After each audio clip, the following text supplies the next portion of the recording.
Së erdhe Kryeministër, General Dimo, General Komandant Forcës Ajrore, Komandant Kuli, Koronel Drejtuesi i bazës.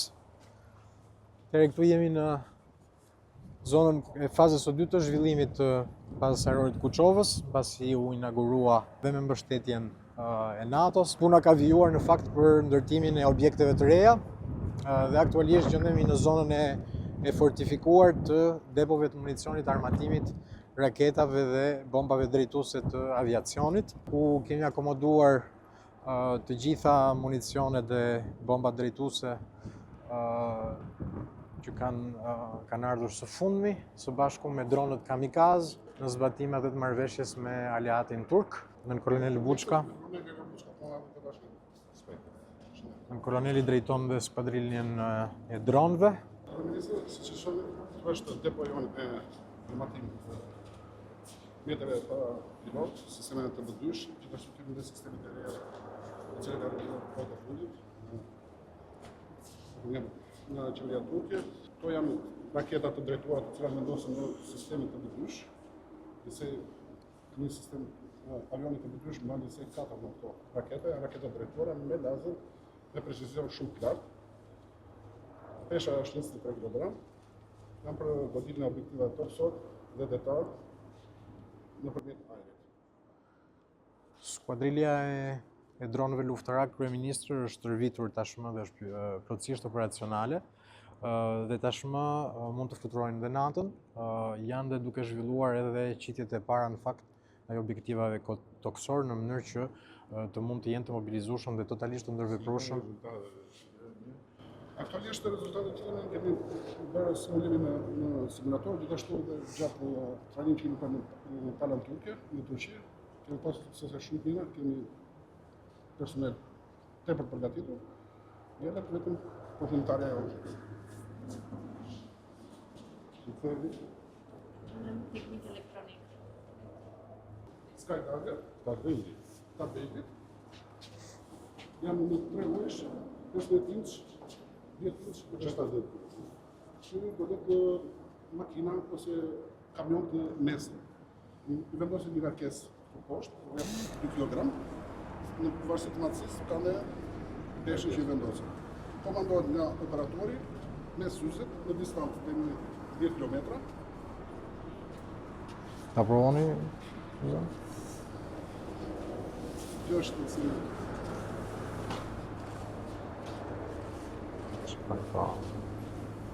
Policja si bëhet ashtu.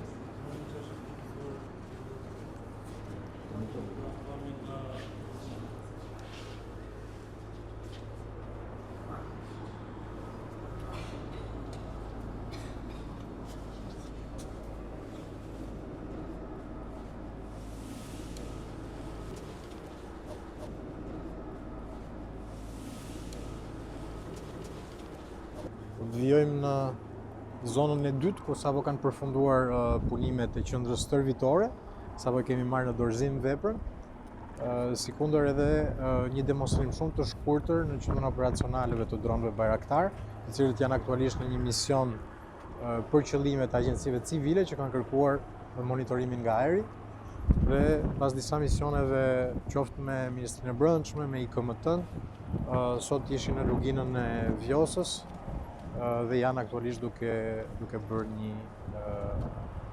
një vëzhgim të territorit. Hajde.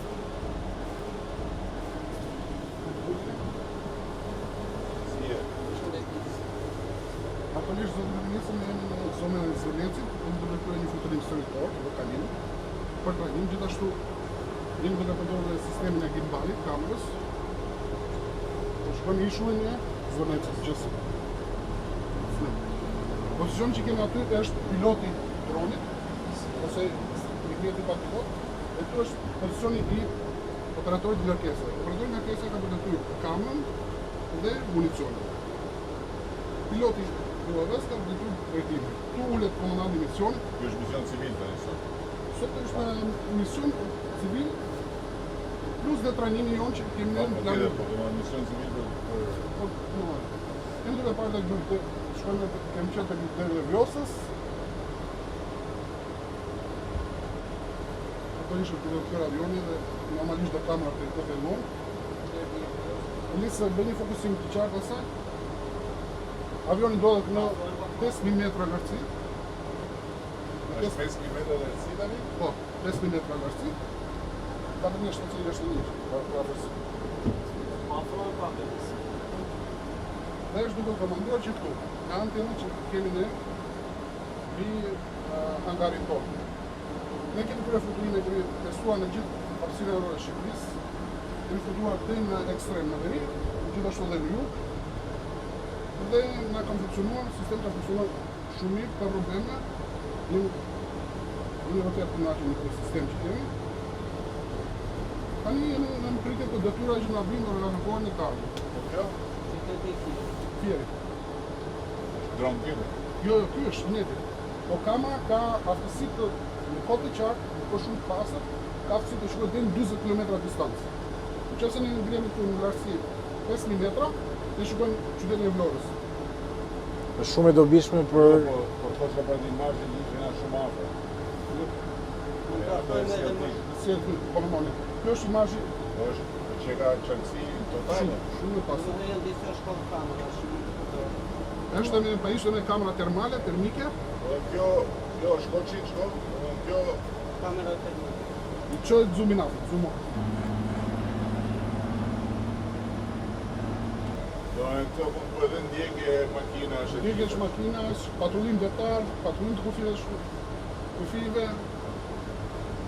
Nuk ka asë. I vë shenjën edhe I dhe shenjën, pilot, komandant misioni ka butonin aty, edhe lëshon ka kodet për kacet të lazerit, këtë kodet, e cila kur godet objektivin, do të jetë lazeri i njëjtë me kodet që kemi futur në armativin. Në rast se nuk ka të njëjta kode, nuk shpërthet, vetëm dëmtohet si ajo bomba që sa afër mund të shkosh me pamjen? Shkalla me lartë e Sa pamjes, veturë, sa afër i shkon? shkalla me lartë e pamjes është 1500. Këto, kjo, a? Dhe për përdërin dhe digitalizim, që është një shkallë tjetër, Po do të keni parasysh, zotë Ministër, që aktualisht kamera me objektivin është në 7 km distancë. Qartë, pra. në Shpënduri, komplet. digitalizimi që nuk përdërin, me 3 shkallë të ndryshme, dhe 3 shkallët e kamerës nga 1500, 1000 dhe në 600. Këtu tregohet pozicioni i avionit dhe koordinata, kurse aty është pozicioni i kësaj pikës ose kryqit që shikon aty ku shkon tek. Edhe kështu monitorohen vende të tjera pa leje, po. Zoti Kryeministër, këtu jemi në qendrën operacionale që ne 24 në 7 dhe monitorojmë territorin tonë, kryesisht për të kryer detyra jo operacionale në interes të institucioneve ligjzbatuese. Pra, përveç patrullimit të kufirit, detar apo toksor, ne jemi në dispozicion për çdo detyrë që na kërkohet nga agjencitë e tjera ligjzbatuese.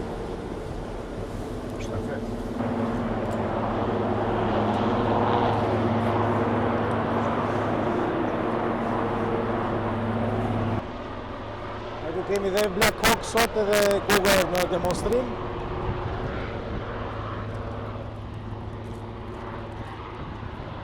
Si është rikthyer operacionale 80% e flotës faktikisht helikopterëve është kthyer në operacionalitet të plot.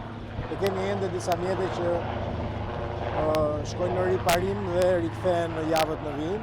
Kolla e pilotimit do vendoset në Vlorë, po duke ditur që bazë taktike e NATO si kjo nënkupton edhe ardhjen e shumë pilotëve aleat, instruktorëve, teknikëve të aviacionit, qoftë amerikan, qoftë edhe aleatëve të tjerë, ishte absolutisht e nevojshme që të kishim një qendër si kjo, me klasa laboratore dhe akomodim, sikundër, në fakt baza taktike e Kuçovës nënkupton një personel për 350 personave të dislokuar në mënyrë permanente këtu, dhe jemi duke finalizuar dhe në qytetin Kuçovës ish shtëpinë e oficerëve, po e rehabilitojmë tërësisht në mënyrë që të qëndrojnë në kushte sa më komode i gjithë personeli dhe familjarët.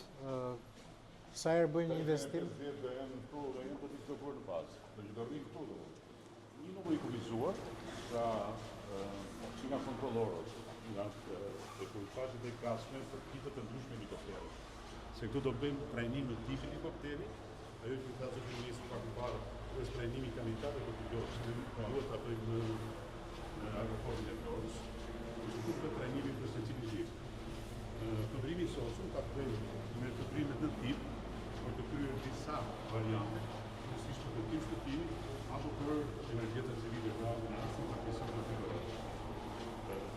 Është një fleksje e të gjithë dinamikës së bazës, për arsye se këtu nuk do të përgatisim pilot për variante të ndryshme të volimit të helikopterit, do të përgatisim inxhinierët dhe specialistët për zbulime larg ose shërbimin radioaktiv, do të përgatisim të gjithë kontrollorët, jo vetëm punës për trafik aeror, që ata është të shërbejnë kontrollorët, që do të përgatisim të shërbejnë edhe në kontrollorët trafik aeror, por të shërbejnë edhe në trafik aeror për aeroportin e Antares. Klasat praktikisht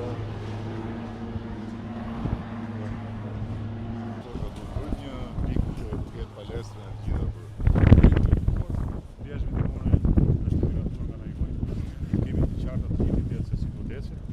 ajo poshta Ajo është ish palestra e kohës shkuar. Dhe atë palestra do ta rivitalizojmë dhe ta kthejmë si në kohët